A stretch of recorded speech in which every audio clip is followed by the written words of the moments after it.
dari daun.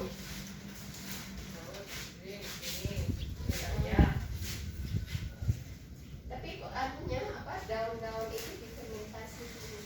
Oh iya, diproses. Iya, jadi di sana ada difermentasi dulu.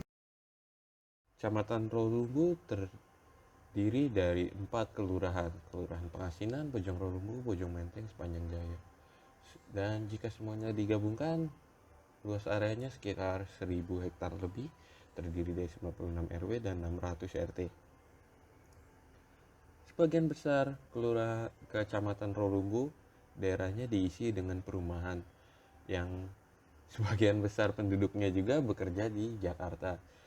Hal ini menjelaskan bahwa Bekasi sebagai salah satu pendukung dari pusat ekonomi di Jakarta.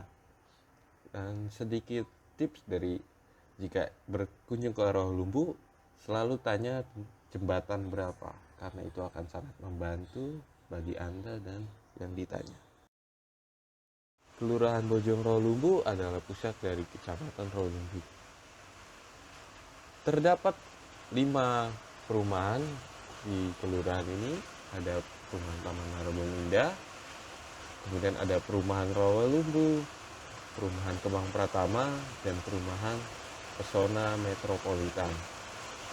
Di Kelurahan Bojong Rolumbu terdapat satu markas militer, yaitu Batalion Infanteri Mekanis 202 atau biasa disebut dengan Taji Manela. Kemudian ada satu kantor polisi, Polsek Bekasi Timur, dan ada 3 fasilitas kesehatan: Rumah Sakit Siloam, Rumah Sakit Rolumbu, dan Puskesmas Bojong Rolumbu. Fasilitas pendidikan yang ada di Kelurahan Bojong Rolumbu terdiri dari 3 SMA, 1 MA, 1 SMK, 4 SMP, dan 11 SD. Kemudian Kelurahan Bojong Rolumbu berbatasan langsung dengan Kelurahan Pengasinan dan Kelurahan Bojong Menteng. Data ada di mana-mana, tapi saat kita membutuhkannya, data tidak ada di mana-mana. Ungkapan tersebutlah yang sekiranya cocok untuk menggambarkan kondisi terkini di RW 14 Kelurahan Bojong Rolumbu, Kecamatan Rolumbu, Kota Bekasi. Data warga banyak yang tercecer di banyak tempat. Selain itu, warga juga menjadi kesulitan ketika ingin mengetahui kondisi wilayahnya sendiri. Pengurus wilayah juga mengalami kesulitan untuk memberikan pelayanan bagi warganya sendiri karena kurangnya pengetahuan akan data wilayahnya sendiri. Awalnya program kerja ini ingin membuat suatu website demografi, namun setelah di tengah pelaksanaan ketemu masalah utama. Ternyata data warga ini yang belum ada. Dari itu, untuk mengumpulkan datanya, saya membuat sebuah Google Sheet yang dapat dibagikan ke setiap pengurus RW, satu RT dapat satu Google Sheet, dan secara otomatis data yang ada di RT itu akan langsung tersimpan ke dalam Google Sheet RW. Dengan begini, pembagian data dapat dibagi tugasnya menjadi lebih kecil sehingga akan lebih mudah dikelola, dan kesulitan ini dapat diselesaikan bersama-sama tanpa perlu adanya satu orang yang tanggung jawab untuk segalanya. Awalnya program kerja ini, pembelajaran jarak jauh masih berlanjut di beberapa sekolah Kota Bekasi. Peningkatan angka kasus COVID yang semakin tinggi menjadi penyebabnya. Beberapa sekolah yang sebelumnya sudah melakukan pembelajaran tatap muka secara penuh kini diminta kembali mengurangi jumlahnya. Pembelajaran jarak jauh tidaklah sulit. Anak-anak belajar berinteraksi dengan teman dan guru melalui platform media sosial menggunakan gadget mereka. Orang tua cukup mendampingi anak mereka untuk memastikan anak belajar dengan baik. Namun, bagaimana jika orang tua sedang tidak bisa mendampingi putra-putri mereka?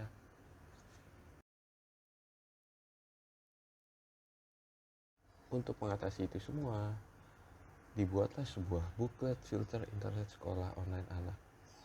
Di lingkungan RW 14 ini cukup banyak anak-anak yang masih sekolah dan pelaksanaan sekolahnya itu online. Maka dari itu, untuk memberikan keterangan kepada orang tua murid, buklet ini dibuat. Buklet dibuat menggunakan platform media online supaya mudah diupdate dan mudah diakses, tapi juga bisa di-download. Buklet berisikan tips dan langkah-langkah memfilter konten yang ada pada internet dan aplikasi di dalamnya seperti YouTube dan Google Play Store. Konten buklet mencakup untuk perangkat desktop atau laptop dan mobile. Dikemas dengan petunjuk-petunjuk yang sudah disesuaikan dengan usia orang tua murid. Dengan banyaknya gambar untuk membantu memperjelas isi dari buklet. Diharapkan dengan adanya buklet ini orang tua murid dapat lebih tenang ketika tidak bisa mendampingi putra-putri mereka dalam melaksanakan pembelajaran jarak jauh. Bank Sampah Alamanda Sejahtera terletak di RW 28, Kecamatan Rawalumbu, Kelurahan Bojong Rawalumbu, Kota Bekasi. Bank sampah ini sudah berdiri sejak 1 Januari 2017. Kalau sekarang 2022, berarti sudah 5 tahun yang lalu. Di sini, sampah dijadikan manfaat. Selain memanfaatkannya, bank sampah juga melakukan sosialisasi ke sekolah-sekolah, terutama sekolah SD, untuk mengedukasi mengenai pentingnya kebersihan dan pengolahan sampah. Semua kegiatan di bank sampah dilakukan secara sukarela. Di bank sampah terdapat 5 unit daur ulang, unit guna ulang, unit kompostin, dan ekoenzim dan greenhouse. Selain itu, di bank sampah juga bekerja sama dengan Pegadaian untuk membuat tabungan emas. Jadi menabung sampah menjadi emas. Salah satu masalah yang timbul di Bank Sampah Alamanda Sejahtera adalah masalah promosi. Promosi yang dilakukan oleh Bank Sampah Alamanda Sejahtera masih menggunakan strategi dari mulut. Ini bukan suatu hal yang buruk, namun bagaimana jika ada seseorang yang ingin mencarinya di dunia internet? Bank Sampah Alamanda Sejahtera sangat sedikit minim jejaknya jika kita mencarinya di internet. Maka dari itu perlu adanya sosialisasi mengenai pentingnya sebuah website bagi sebuah institusi, khususnya Bank Sampah Alamanda Sejahtera yang bergerak di bidang kebersihan lingkungan. Dengan adanya website, kita dapat menjaring lebih banyak pendukung, supporter, ataupun calon nasabah baru. Bank Sampah Alamanda Sejahtera yang bekerja sama dengan Pegadaian memiliki program menabung sampah menjadi emas. Nasabah yang ada di bank sampah ini sudah lebih dari 300 orang. Meskipun sudah memiliki ratusan nasabah dan puluhan nasabah yang menyetorkan sampahnya setiap minggu, Bank Sampah Alamanda Sejahtera masih menggunakan cara konvensional dalam masalah pembukuannya. Hal ini bukannya tanpa alasan. Pengurus bank sampah yang kebanyakan sudah mulai lanjut usia kurang memahami cara menggunakan teknologi baru. Hanya segelintir yang mengerti cara mengoperasikan komputer. Dan hal ini perlu diatasi secepatnya. Karena cepat atau lambat data itu akan menjadi semakin besar.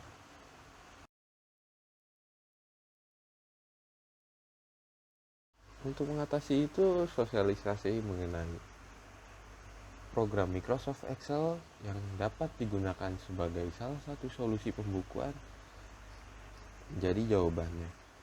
Sosialisasi dilakukan kepada seluruh pengurus bank sampah, terutama pada pengurus yang masih muda dan mau untuk belajar mengenai cara pembukuan yang lebih mudah di Microsoft Excel. Selain itu, target dari sosialisasi ini juga bukan hanya kepada yang masih muda. Yang masih muda diharapkan dapat membuat sesuatu yang golongan tua itu dapat membantunya juga, namun tidak kesulitan. Nah, maka dari itu digunakan salah satu fitur dari Microsoft Excel adalah user form untuk memudahkan pemasukan data.